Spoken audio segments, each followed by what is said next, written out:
100 বছর 1000 বছরের পুরানা যে রাজপ্রাসাদ, এই রাজপ্রাসাদের ভিতরে নানি আছে মহামূল্যবান কোহিনূর। আমরা তো সবাই চিনি যে কোহিনূর যে রত্ন এটা খুবই মূল্যবান। সো এটা হইল গিয়া ইংল্যান্ডের লন্ডনের এই টাওয়ার অফ লন্ডনের যে জায়গা, লন্ডন ব্রিজ হয়, লন্ডন সরি টাওয়ার ব্রিজ। তো টাওয়ার ব্রিজের এই রাজপ্রাসাদের ভিতরে হইল গিয়া আছে এই মহামূল্যবান কোহিনূর।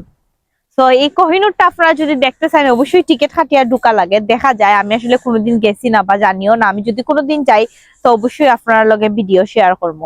বাট মেবি মনে হয় একটার ভিতরে ভিডিও করা নিষেধ। তো বাইরে থেকে যতক্ষণ দেখা নিজার আমি আপনারা অতখানেও দেখাইলাম। অ্যাকচুয়ালি এটার ভিতরে গিয়া ভিডিও করা পসিবল না, এটার ভিতরে আই থিঙ্ক ভিডিও করা অ্যালাউড না।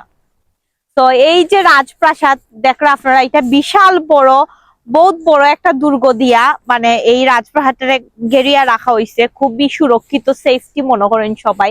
আর এই যে এদিকে হইল গিয়া আপনারা দেখরা টাওয়ার অফ লন্ডনের বহুত রেস্টুরেন্ট, শপিং মল বহুতটা অ্যাকচুয়ালি ইনোর মাঝে, অফিস আদালত সবটা বিশাল বড় জায়গা। এখন অ্যাকচুয়ালি অন্ধকার হয়ে গেছে, এখন যেহেতু শীতকাল, সো শীতকালও খুব তাড়াতাড়ি হইলো গিয়া অন্ধকার নামি যায়, লাগে খুব বালা করে আপনারা বেশি কিছু দেখাইতে পারলাম না।